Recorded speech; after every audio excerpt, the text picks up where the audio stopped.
Warning: the following has opinions that may be harmful to some viewers. I must advise and remind you that Guild Wars 2 is a video game, and your choice is good or bad do not reflect upon yourself in real life. With that said, viewer discretion is advised. We're just doing our little part to make sure that our products do not aid in harming environments like this one here, where animals live and thrive, and there's an endangered species right there. Psst. I see dead people. Whenever you make a broad statement online, you must be open to the idea of, wait a minute, am I the idiot here? Like, did I miss something? And so in my self-reflection and resulting research, I have come to this conclusion. Elementalist is the worst class in Guild Wars 2. And that is what you will see today. Undeniable proof that not only reinforces, but validates the Elementalist hate seen online.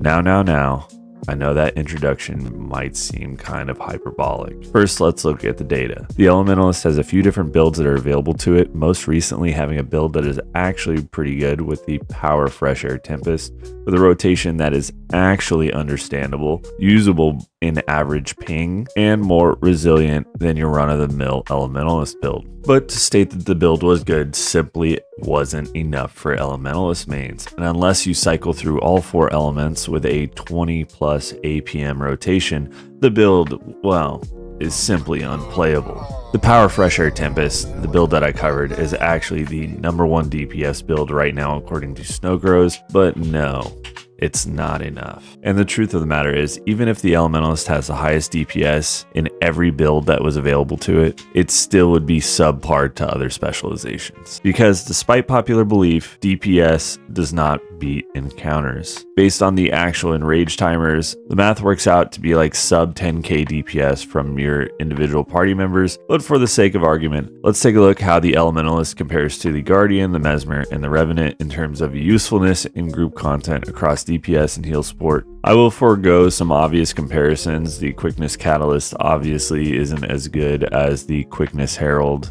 I think that should go without saying. But before we get into the specifics, let's look at some major stats. The popularity of the Elementalist across all eras is the lowest out of any other class. It has some of the lowest amounts of CC out of any other class, and it has some of the least flexibility in sacrificing DPS for utility compared to other classes in the same role. Whenever I see an Elementalist as my healer or as my boon support, I just let out a long sigh and equip Signet of Humility because I already know that the group is going to be lacking CC. The Elementalist is highly reliant on its group to provide stability, to provide Aegis, and they're always going to want to greed on the boss. For DPS, the new Fresh Air Tempest is the only class that has a rotation that makes sense. The other builds, to even get close to the benchmark, you need to be enrolled in like a music conservatory practicing like advanced classical piano. The real kicker is most Elementalist players actually know this. They know all of this, and they just don't accept it. Warrior is in a similarly terrible spot to Elementalist. Soft. Overrated. Pretty boy. A bitch. However, Warrior players, including myself, accept the fact that their class is currently ass and don't shed salty tears in every public forum they have an opportunity to. I think most people get attracted to the aesthetic of the Elementalist. It is a very visually appealing class, and at one point in time, being, I don't know, around October 23rd, 2015, nearly a decade ago, it was actually the best DPS class in the game, arguably the only viable DPS class. But Natiet changed their philosophy, and they made the game more accessible, homogenized a lot of things, and now it's just a Rube Goldberg version of a DPS class, where instead of pressing one button to do 5k DPS, you need to press 5 buttons. So to compare these classes, let's just do a quick speed run of the quantifiable metrics that are available to a build in question, which led to me being called out for my Elementalist hatred. Let's take a look at the Condi builds of the big 3 and compare what they bring to the table compared to the Condi Tempest or the Condi Weaver.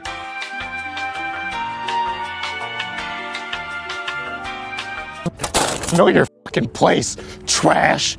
And this is just one role, Condi DPS. If you compare the other builds, they all basically work out the same. And remember, once you start subbing out skills, like before you get into the comments and you say, oh, but on the Tempest, you could sub this for that and this for that, your DPS numbers will drop significantly. Not that the Elementalist has any real skills to sub in to make their CC any comparison to that of a Guardian or a Chronomancer. The truth is that most of these LE players, they think that they're like Chris X or Ryan Guild Wars 2 or Fennec doing these crazy rotations. Or most people who pick Elementalist as their main might think that one day they will get there. And my humble viewer, you are likely never going to get there unless you dedicate hours of playtime in the Golem room. And even if you did, this class would still not be ideal in fights with any significant amount of mechanics over pretty much any other class in the same role. The reality is that most of us are just average players sitting somewhere between bad and mediocre, just like everyone else who doesn't play at these super high levels. The average Elementalist player is somebody who wants to RP as a wizard, is comfortable with being the downstate class, and just wants to see all of the explosions and visual effects, even if they don't do the most damage. In terms of healing, the Heal Tempest does have a lot of healing. The Heal Tempest does have a lot of Condi cleanses, but those things don't really matter when the other healers can do the same thing, in addition to having high amounts of available stability, high amounts of available CC, and other damage mitigating boons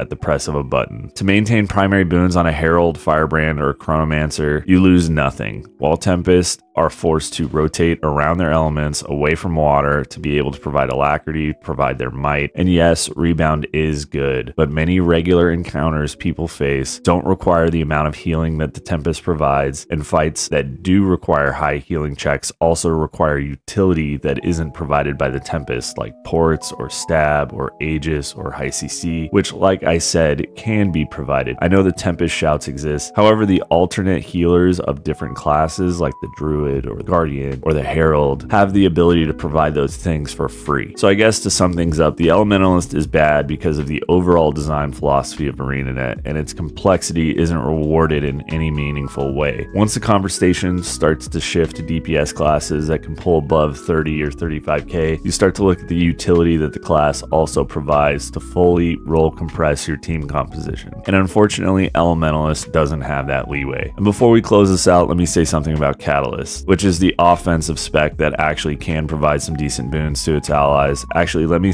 not say anything about it because it has a 0.39% play rate based on the June balance patch, and only a 0.72% play rate since its release. The sad truth is that the Elementalist is a noob trap with no real benefit for the amount of work or expertise that is required. And oftentimes you see new players trying out Guild Wars 2, they get lured into the aesthetic, to the flashy animations, and seemingly flexible jack-of-all-trades class before getting worked by any champion mob they run into in the open world, and then they simply uninstall the game. The number of people that I've talked to that have tried Guild Wars 2, rolled Elementalist, and then subsequently quit or took a long break to get away from the game is astounding. If you are a new player looking for a class to play Guardian, play Ranger, play Necromancer, or pretty much anything other than Elementalist. And don't blame me, blame ArenaNet. These high-level rotations should be doing like 50 or 60k DPS for the amount of selfishness the class has, how reliant it is on the group, and the skill it takes as a player to perform them. And with that, the salt mines are officially open. Feel free to tell me I'm wrong in the comments section. Peace. Now, that was quite the video, wasn't it? I'm sure our lad Silhouette still sees the value in the Elementalist in other game modes, like World vs. World, or structured PvP. It's just in instanced content that he believes the Elementalist is struggling. Surely. If it's one thing I can ask you gents, please be gentle in the comments section. Thank you for watching, and we will see you on the next one.